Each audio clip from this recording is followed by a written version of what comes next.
اوعي تغسليه بعد ما تخرطيه وتقولي اخيه وياعيه ونقعد بقى نرجع والحوارات بتاعت الستات دي. طب ليه؟ طب ما تقشريه مباشرة كده واغسليه ونشفيه، مش هتلاقي فيه اي تلزيق ولا اي المواد اللي احنا عارفينها دي، المزلقة والحاجات اللي احنا بنشوفها.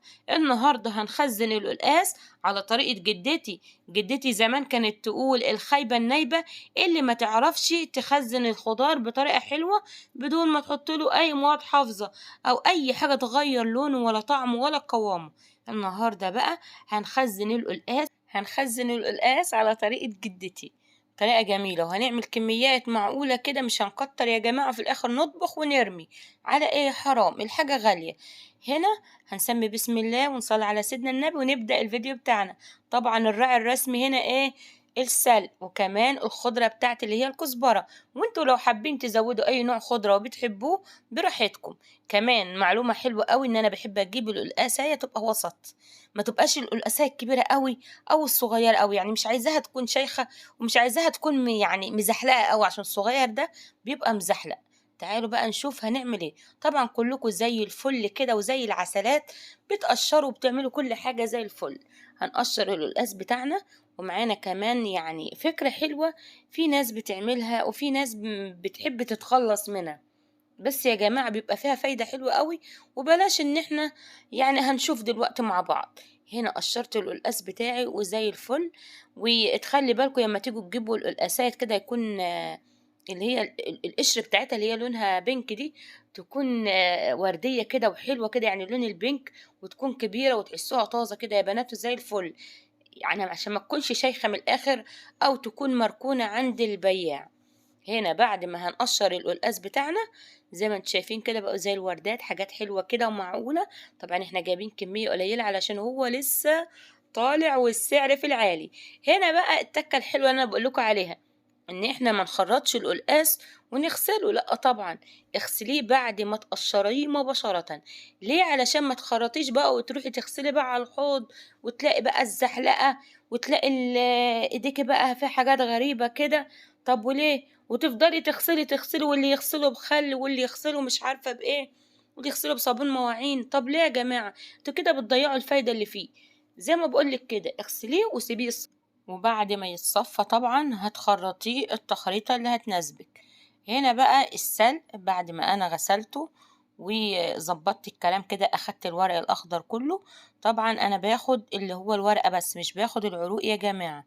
ونفس الكلام في الكزبرة، الكزبرة بتاعتي انا بحط ربطة صغيرة كده مش بكتر. باخد الورد اللي فيها ده، شايفين الحاجة الحلوة دي؟ الورد اللي فيها، وكلكم يعني ستات بيوت وزي الفل، بس يلا شوفوا طريقتي يا رب تعجبكم. هنا هاخد الورد بتاعي كله وزي ما انتم شايفين كده، وهاخدهم تاني على الحوض. يعني الحاجات دي يعني مش عارفة، ببقى موسوسة فيها يعني. باخدهم تاني على الحوض وبديهم غسلة حلوة وبحطهم بقى يتصفوا. تمام تمام. تعالوا نرجع بقى للحج والقاس بتاعنا نشوف هنعمل فيه ايه.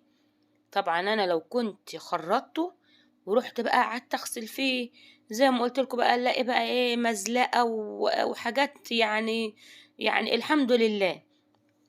فخليكي بقى ماشية على الطريقة دي، ان انت تغسليه وتنشفيه وتسيبيهم بقى لحد ما ينشفوا، او تسيبيه لحد ما ينشف خالص كده من المية عشان ما يبقاش مزحلق في ايديك. وقطعيه بقى مكعبات، قطعيه الطريقة اللي انت عايزاها. تمام يا ست الكل، التقطيعة دي سايباها عندكم انتوا. يعني هنا بقى عمالة اقطع اي حاجة بصراحة، يعني العيال بيصوروني، واليوم اللي بيصوروني فيه صراحة بيجننوني، فانا بصراحة مش مركزة. انا اقطع معاكم كام واحدة وهروح اكمل الكمية كلها مع نفسي. تمام. يعني براحتك، لو انت حابة تطبخيه على طول ممكن تقطعيه حتت يعني معقولة، يعني ما تكونش ايه، رفيعة قوي ولا تخينة قوي. انما لو هتخزنيه يعني يا ريت تقطعيه يعني حتت تكون تخينة. ليه؟ عشان يعني تتحمل فترة التخزين اللي انت هتكوني مخزناها. هنا حلو الكلام زي الفل.